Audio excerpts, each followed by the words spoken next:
William blog hello आंनि एलबिआव फैनायनि थाखाय धन्यबाद आदा। खबर सबरा मोजां ना?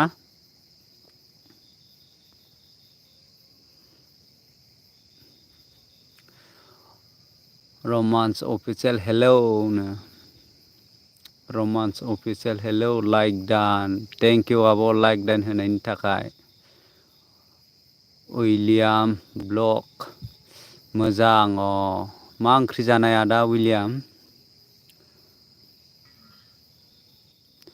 जोंहा नानजेब ब्रह्म काम उइलियाम थेंक इउ नानजेब आंनि एलबिआव फैनायनि थाखाय धन्यबाद। लाइक होआखैबा लाइक होदो दे। William blog like thank you आदा।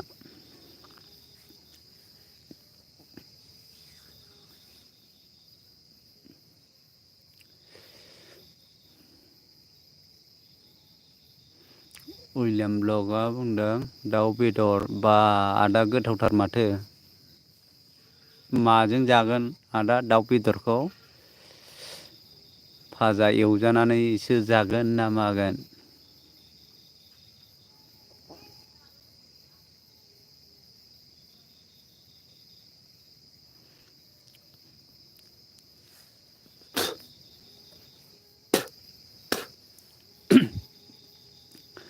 रमान्स अफिसियेल थुत्स आदा नों आं लाइभ मैया थायासै। ह नंगौ नामा? सोरखौ बुंखो? रमान्स अफिसियेल ब्लु ब्लु नांगौ नामा आब' नोंनो?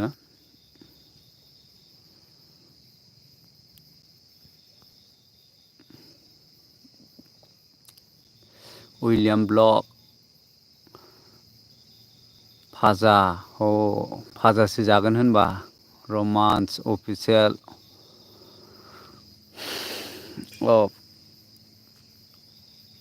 रमान्स अफिसियेल हामाहाय नों ओरैसै सोरखौ होनखो हामा होननानैलाय?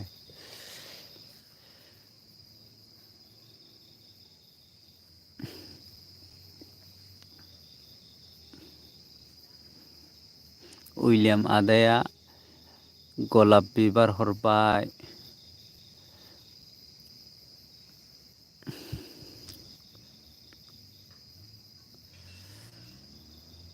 रमान्स अफिसियेल नोंखो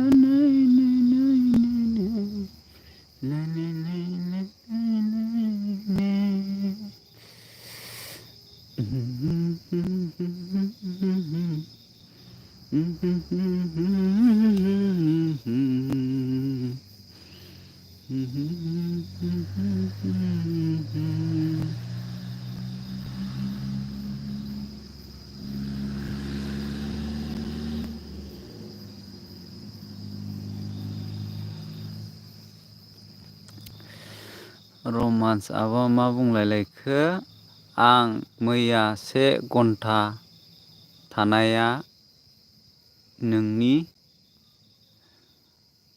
आइडियाव मैया आब' आंना मबाइलानो चार्ज जोबनानै होदों आं मोनसे आइडिजों थांखादोंमोन माथो आब' नोंनाव।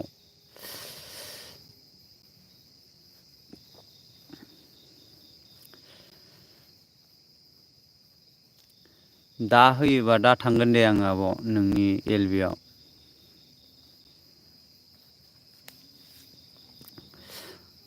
रमान्स अफिसियेल उइलियाम काम आदा उइलियामखौ लोगो जानो लिंदों रमान्स अफिसियेला।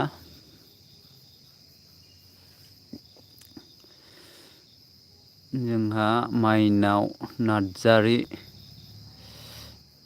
हि लाइक डान नंगौ नामा आंनि एलबि आव फैनायनि थाखाय धन्यबाद माइनाव नार्जारि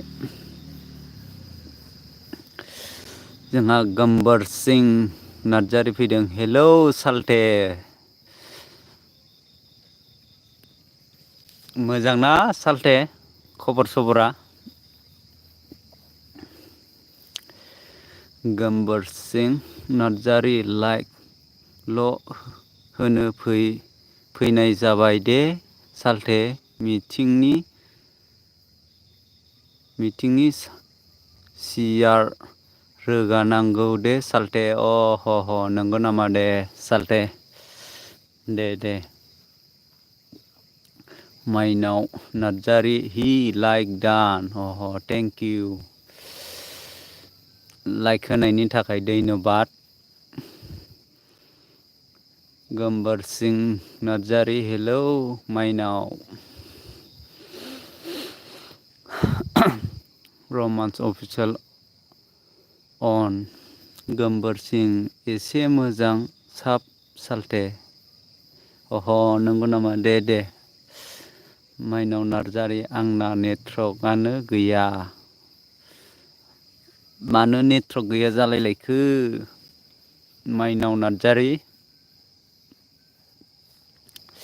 माइनाव नार्जारिया बुंदों ब्लु होदो दे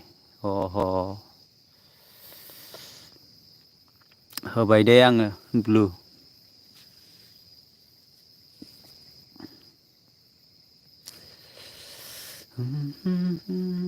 गम्बर सिं नार्जारि माइनाव दहाय आंजों लोगो मोन दाबो रायलायबावा नामा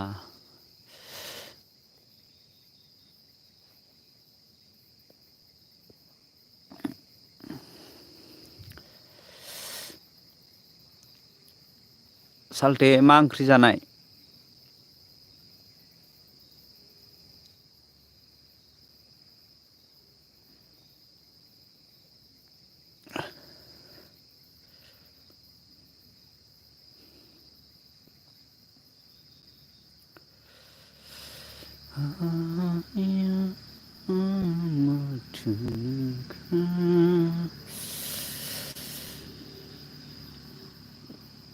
रमान्स अफिसियेल अन गम्बर सिं नार्जारि जायाखै साल्थे दाबो न'आवनो थांनो मोनाखै साल्थे मिटिङावनो दाबो दंबाय थायो होनबा थांनानै एसे माइलिफोरखौ थुमनानै फै न' खाथिबा साल्थे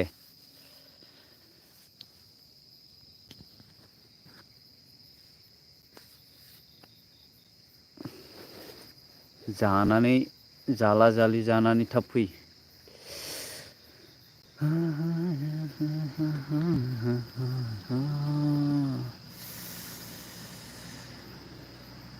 गम्बर सिं मा ओंख्रि जाखो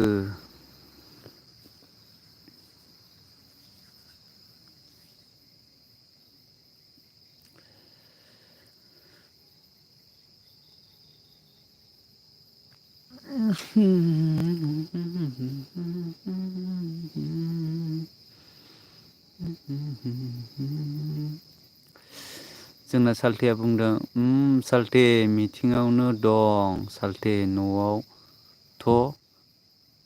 न'आथ' खाथिमोन साल्थे थांथ'नो हानाय नङा साल्थे नंगौ नामा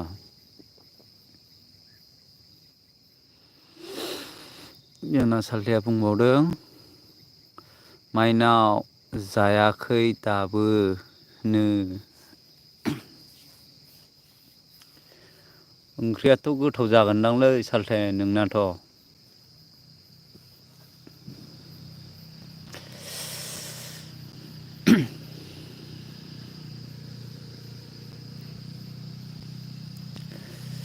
जोंना साल्थेया बुंदों नोंनालाय मा ओंख्रि साल्थे जोंना हांसोसोमोनलै साल्थे हांसो फाजासो ओमफ्राय ओंख्रिया माबासो मैथा गोजासो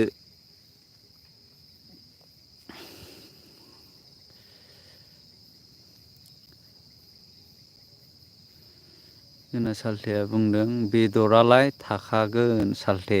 अ नंगौ नामा? सामफ्रामबो बेदर जायो नामालै सालथे?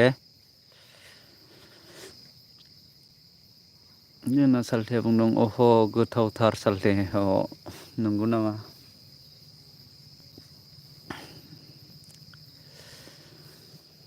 हा हा हा हा।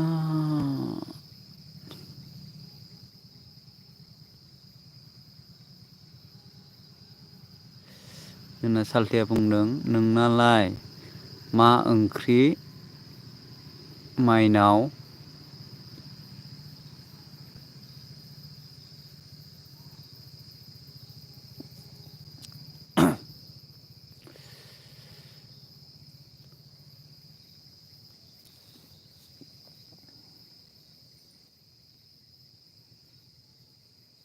जोंना सालथेया बुंबावदों मोनायाव बेदर नङा बा जाया सालथे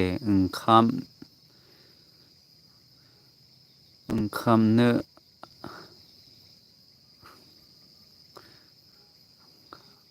ओंखामानो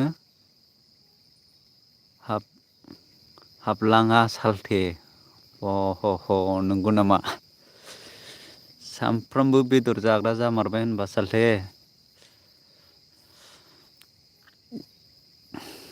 जोंना सालथेया बुंबावदों थाथ' दे सालथे एसे बायदिसिना रायलायनि सालथे। ह ह ह नंगौ दे। दे सालथे। सालथे।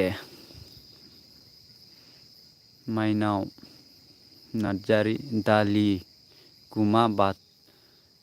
गुमा गोथाव बाथोन बयलार भाजा। अ ह गोथावथार माथो।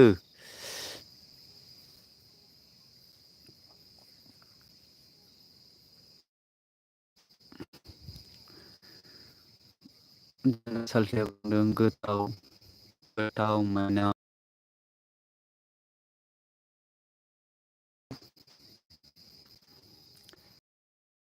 मा बुंदों हा हा हा मिनिहरबाय।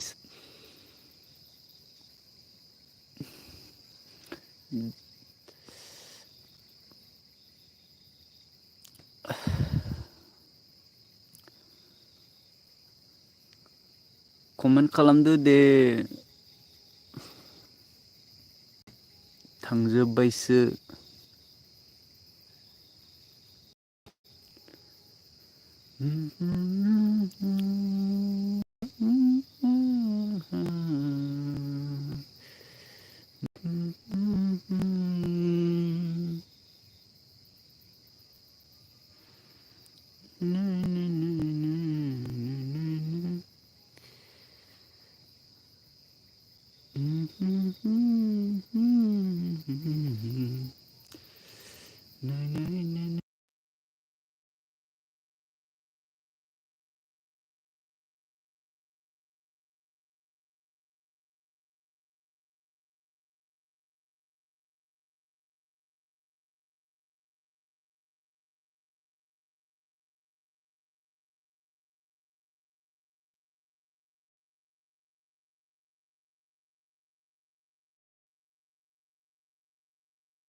जोंहा गोमस्रां ब्लक फैदों साला खाथि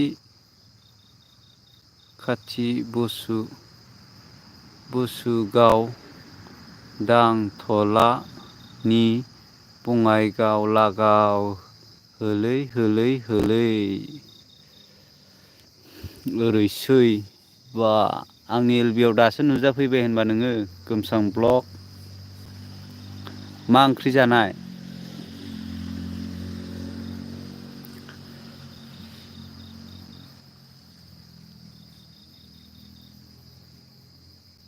गोथावथार नामा ओंख्रिया?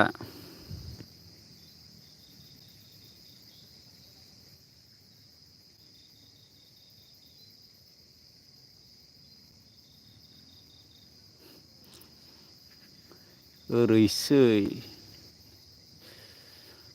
जायाखै मोजां खनहर मेथाइया ओरैसै।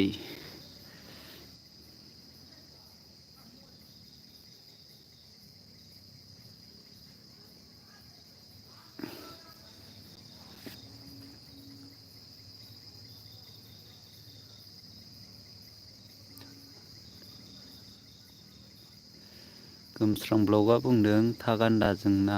ए नंगौ नामा? गैलालै थांजोब्बाय दसेल' थाबाय।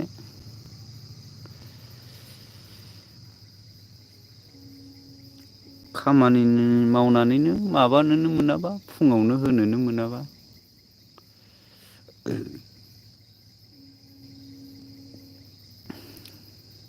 उन्दुबाय नामा? ना उन्दुथ'वाखैनो?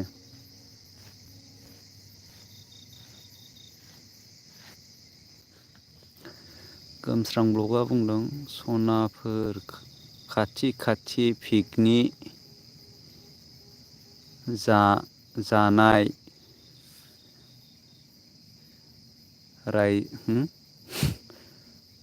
रायज्लायगोनबा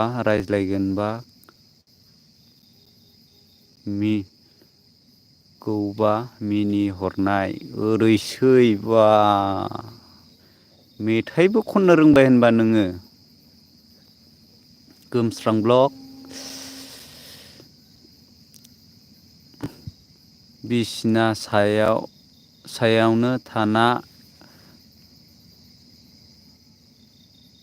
होनांगौरा ओरैसै। गोमस्रां ब्लकआ बुंदों थोदस मोजां नाय ओरैसै लाबानो होथेयोलै। जों गामियाव थियाटार नायनो फैया नामाब्रा नोंलाय?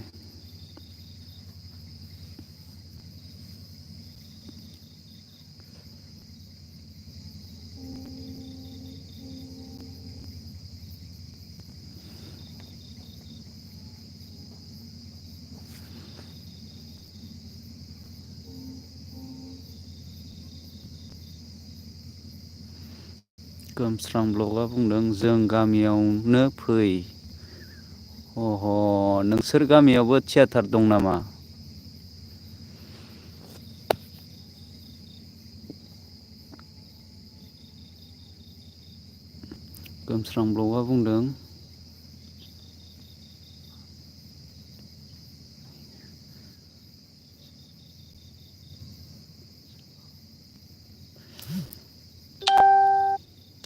गोमस्रां ब्लकआ बुंदों जांख्रिथायनि थैसाम नायनो। नंगौ नामा? माला?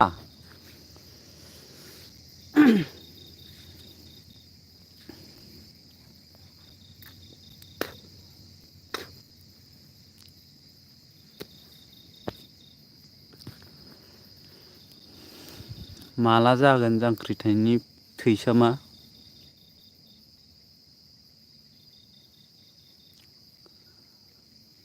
गोमस्रां ब्लकआ बुंदों दिनैनो दानो।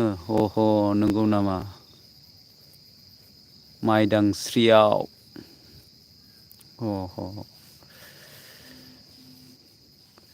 बेबायदिसो होनबा?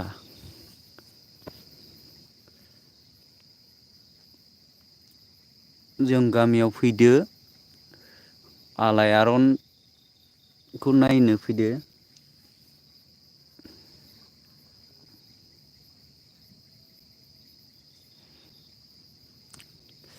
गोमस्रां ब्लगआ बुंदों सोर सोर दं कमेन्ट खालाम।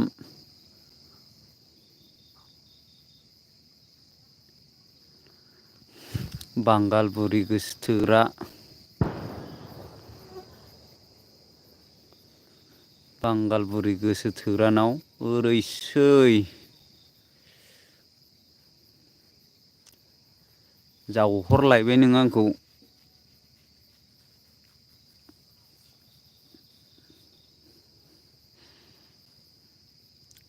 जावनायल'खा।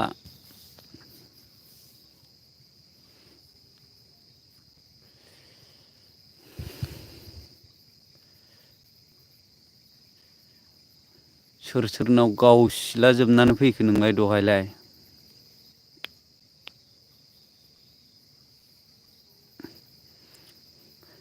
सालाखाथि सोर सोरनाव गावसिनानै फैखो?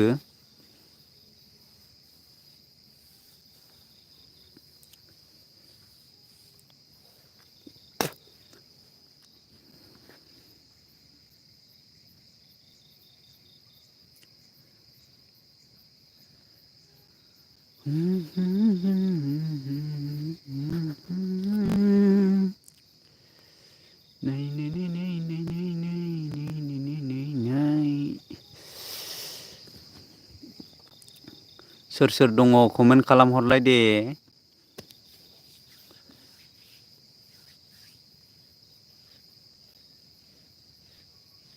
कमेन्टआनो माथो फैथारला।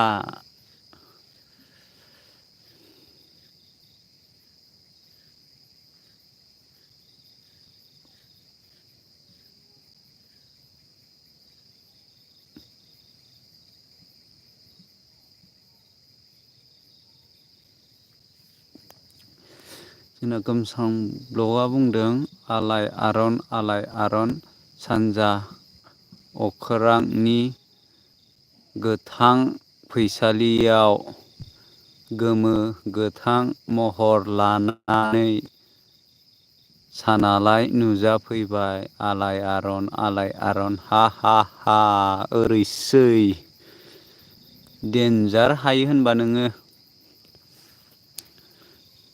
सायरि बानायग्राथ' हाखागोन।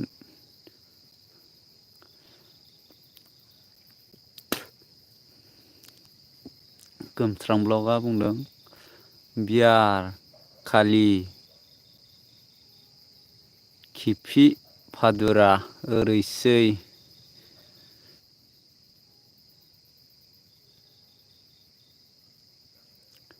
गोमस्रां ब्लगआ बुंबावदों बियार थं थं थं थं गेरला ओरैसै बा र' नोङो आंबो नोंखौ जावखेला हैजोबसै गावसिला हैजोबगोन आं र' नोंखौबो। मिन्थियाखैथ' नोङो।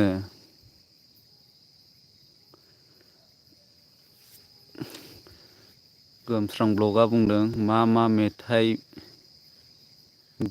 खननो रोङालै मोजांखौनो रा मेन्टेलखौ मेन्टेलसो लिरदों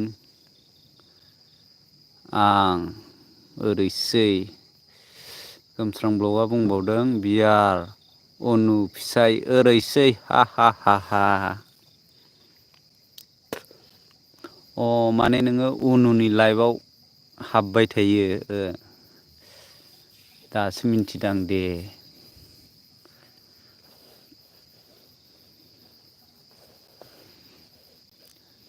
नोंबो लाइभखौ मोनायाव होग्रा जालाय र'। नोंखौबो गावसिला हैजोबगोनब्रा आङो।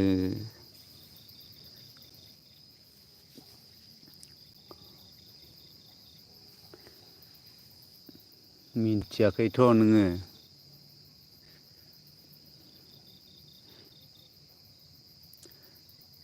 गावसिला हैजोबथारगोन आं नोंखौबो र'।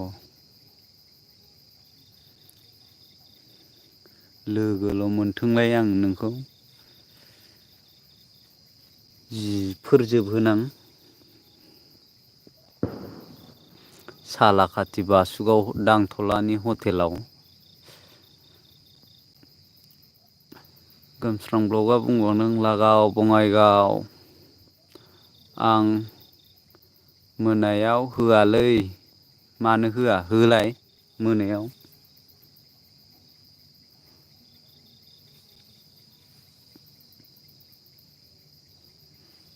मोनायाव हो नोङो मोनायाव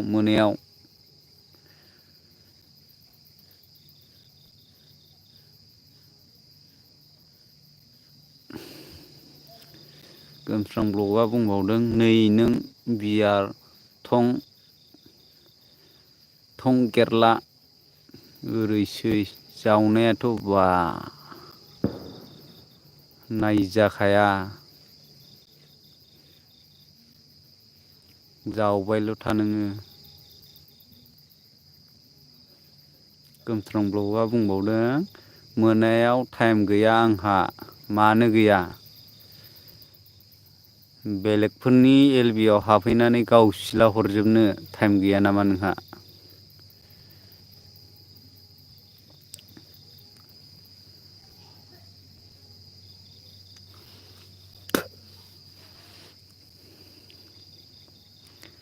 गोमस्रां ब्लगआ बुंबावदों इन्टारेस्टरा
गोमस्रां ब्लगआ बुंदों साथाम दं माथो रावबो कमेन्ट हरा। गोमस्रां ब्लगआ बुंबावदों जा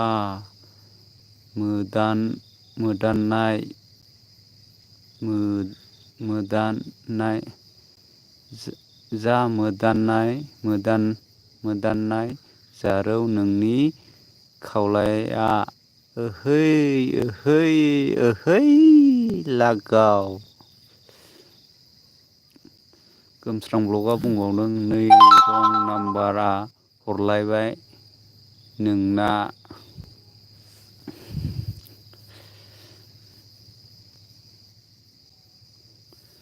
गोमस्रां ब्लगआ बुंदों थांबाय गैला रावबो।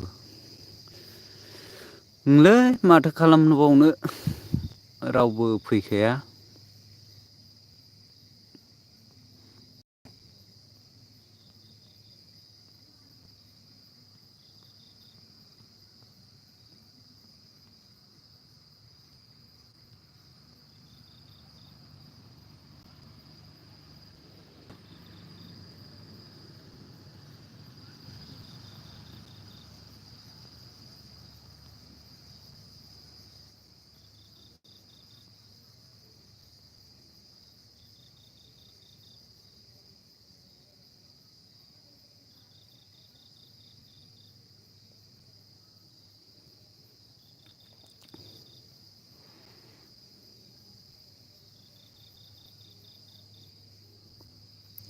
गोमस्रां ब्लगआ बुंबावदों नाराथं बियार लं थं थं ओरैसै।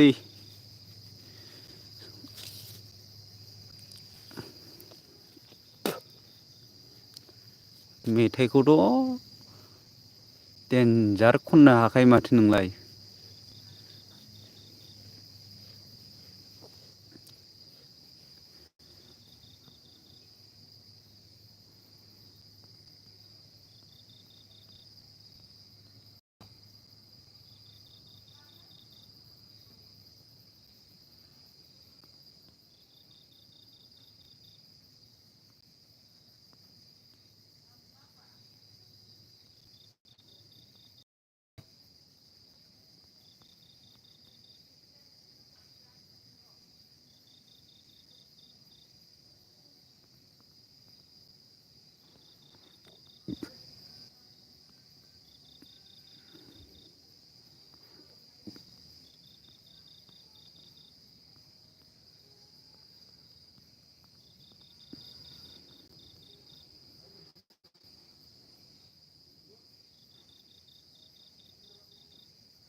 गोमस्रां ब्लगआ बुंबावदों हारे सुमा नोंनि जारौ खावलायाव अह माय डार्लिं ओरैसै। गुस्थि हरगुलायबावबाय होनबा। सोलोंनांगोन नोंजों र'।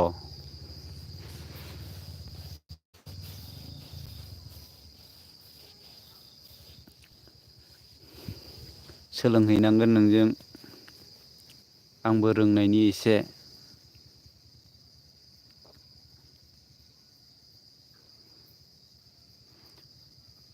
बियो गोमस्रां ब्लगआ बुंबावदों आं खाम जानि दै र'। अह दासो ओंखाम जानोसै नामा होनबा नोङो? जादो दे जादो थारुनजों ना होनदोंमोन नामा ओंख्रिया? उनु दार्लिंनो दौनानै हर एसे।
जोंहा आनिसा बसुमतारी, आसा बसुमतारी फैदों। हि लाइक डान। थेंक इउ लाइक होनायनि थाखाय धन्यबाद। मा ओंख्रि जानानै फैखो खोन्थाहरलाय देलाय कमेन्टआव। खबर सबरा मोजां ना? आसा बसुमतारी।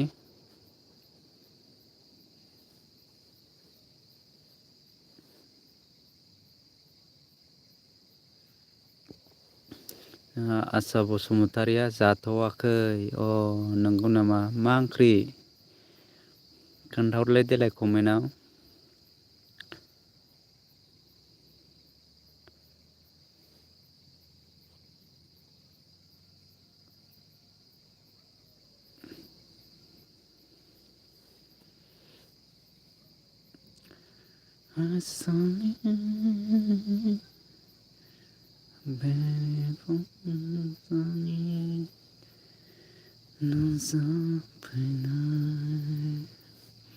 जोंहा आसा बसुमतारिया बुंदों आलु ना लाफा मैद्रुसो।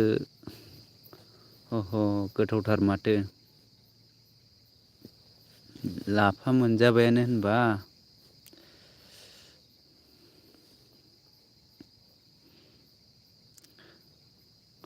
खबर सबरा मोजां ना?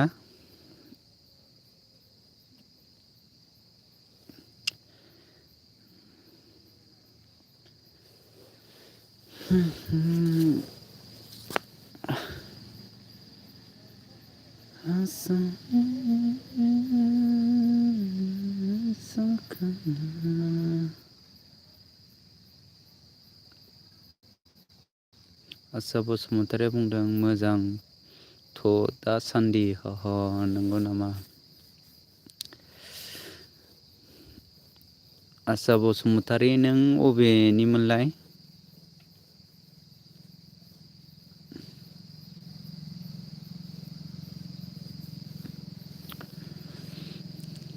आसा बसुमतारिया बुंदों नोंनालाय बोरै दं?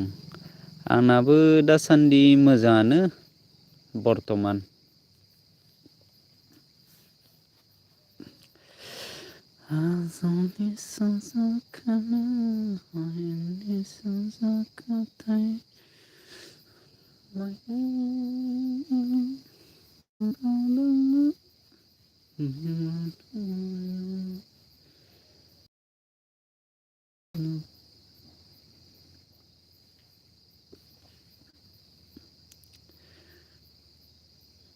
आसा बसुमतारिया बुंदों चिरां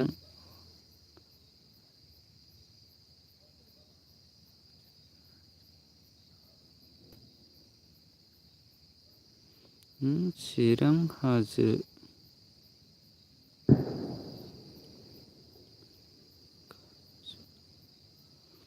चिरां काजलगावसो होनबा। बाव गोजाननिथार माथो।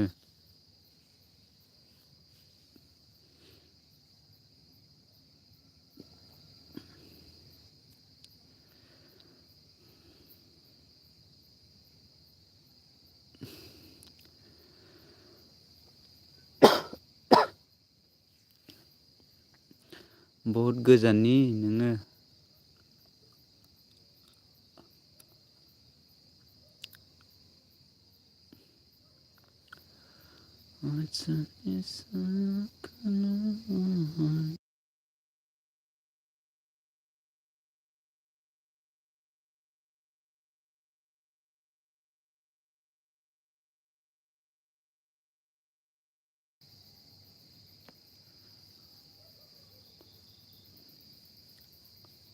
कमेन्ट हरदो दे।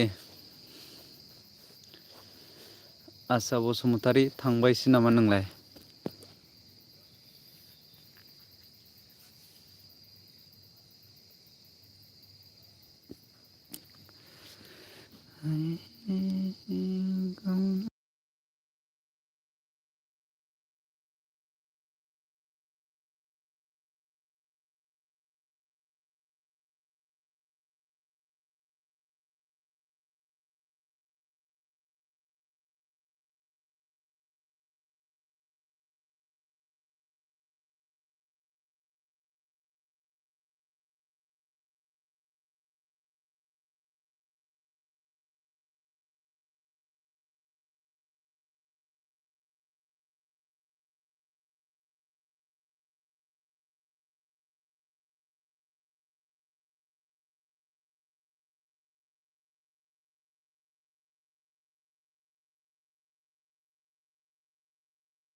जोंहा समेला नार्जारि फैदों लाइक दान आगै।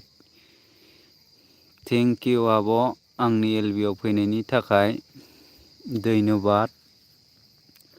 खबर सबरा मोजां ना आब'?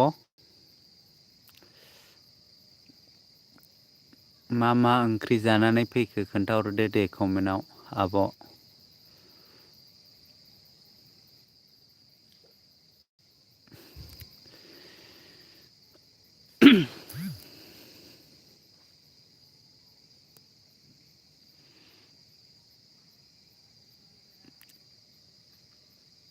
समेला आब' थांखो ना माखो नोंलाय? कमेन्टआव खोन्थाहरदो दे।